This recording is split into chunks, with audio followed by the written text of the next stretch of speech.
Bismillahirrahmanirrahim. Hamdan wa syukran lillah alladzi an'amana bi ni'matil imani wal islam.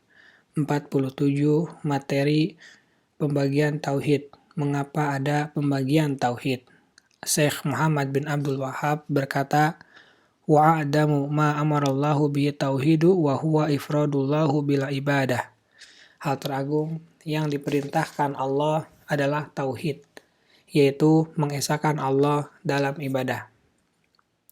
Dikenal saat ini bahwa pembagian tauhid menjadi 3, yaitu tauhid rububiyah, tauhid uluhiyah, dan tauhid asma wa sifat, yang merupakan hasil dari kesimpulan keterangan-keterangan yang ada baik itu dalam Al-Quran maupun Al-Hadis yang disebut sebagai istiqra.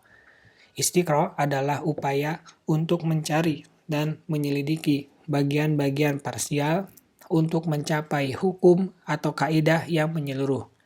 Contohnya adalah istiqra, penelitian para ahli nahwu terhadap perkataan orang-orang Arab yang berkesimpulan bahwa kata atau kalimat terbagi menjadi 3, yaitu isim, fi'il, dan huruf. Maka setelah para ulama melakukan penelitian secara sempurna terhadap berbagai dalil dari Al-Quran dan As-Sunnah, mereka pun menyimpulkan bahwasanya tauhid terbagi menjadi 3. Contoh lainnya adalah pendefinisian sholat, adalah ucapan dan perbuatan khusus yang diawali oleh takbir dan diakhiri dengan salam.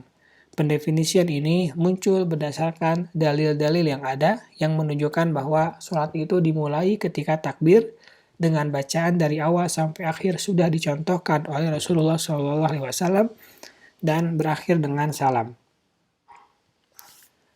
Pembagian tauhid ini memiliki tujuan untuk mempermudah mempelajari tauhid sehingga bukan hal yang wajib membagi tauhid menjadi 3. Hal ini terbukti ada ulama bernama Syekh Muhammad bin Abdul Wahhab al-Wasabi yang membagi tauhid menjadi 4, yaitu tauhid rububiyah, tauhid uluhiyah, tauhid asma wa sifat, dan tauhid mutaba'ah.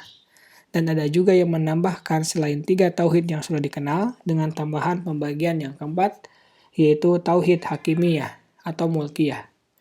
Ada juga yang membagi tauhid menjadi 2 macam, yaitu tauhid al-ilmi al-i'tiqadi, tauhid dalam pengenalan dan penetapan, yaitu tauhid rububiyah dan asma wa sifat, dan yang kedua adalah tauhid al-iradi at-talabi, tauhid dalam meminta dan menunjukkan, yaitu tauhid uluhiyah. Semua pembagian ini tidak bertentangan dengan pembagian tauhid yang 3, karena apabila dirinci, pembahasannya sama dengan pembagian tauhid menjadi 3. Dan ini merupakan pembagian yang dipilih oleh banyak ulama. Seperti contoh tambahan pembagian tauhid hakimiyah atau mulkiyah yang berarti menjadikan syariat Allah sebagai satu-satunya sumber hukum, karena hukum hanyalah milik Allah, sehingga wajib hukumnya untuk berpaling dari semua hukum yang bertentangan dengan hukum Allah. Menurut Syekh Shalih bin Abdul Aziz al-Syekh bahwa tauhid hakimiyah itu tercakup bisa jadi dalam tauhid rububiyah atau tauhid uluhiyah, atau bahkan tercakup dalam keduanya sekaligus berdasarkan firman Allah, A'udzubillahi minasyaitonirrajim, inil hukmu illallah. Menetapkan hukum itu hanyalah hak Allah. Quran Surat Al-An'am ayat yang ke-57. Ayat yang lain, wa makhtalaftum fihi min syai'in fahukmu ilallah. Tentang sesuatu apapun yang kamu pun berselisih, maka putusannya terserah kepada Allah. Quran Surat Asy-Syura ayat yang ke-10. Fal hukmullah aliyul kabir. Maka putusan sekarang ini adalah pada Allah yang maha tinggi lagi maha besar. Ghafir ayat yang ke-12. Yang terpenting bagi kita adalah memastikan diri kita menjadi salah satu orang yang bertauhid. Karena hanya orang yang bertauhidlah yang bisa masuk ke dalam surga. Dan inilah cita-cita yang benar dan besar bagi setiap manusia, yaitu masuk ke dalam golongan orang-orang yang masuk surga. Diriwayatkan oleh Anas bahwa Nabi SAW bersabda, yakhruju minan nar man qala la ilaha illallah wa fi qalbihi waznu sa'irati min khairin wa yakhruju min nar man qala la ilaha illallah wa fi qalbihi waznu burrati min khairin wa yakhruju minan nar man qala la ilaha illallah wa fi qalbihi waznu daratin min khairin. Akan keluar dari neraka orang yang mengatakan tidak ada Tuhan yang berhak disembah kecuali Allah, sedang di dalam hatinya ada seberat gandum kebaikan. Akan keluar dari neraka orang yang mengatakan tidak ada Tuhan yang berhak disembah kecuali Allah, sedang di dalam hatinya ada seberat gandum kebaikan.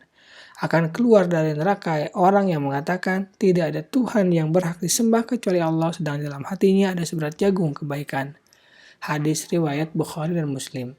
Dalam menjelaskan hadis di atas, Syekh Ibnu Baz rahimahullahu ta'ala berkata, barang siapa yang meninggal dunia dengan bertauhid dan tidak mensekutukan Allah dengan sesuatu, maka ia termasuk penghuni surga, meskipun ia telah melakukan zina atau mencuri.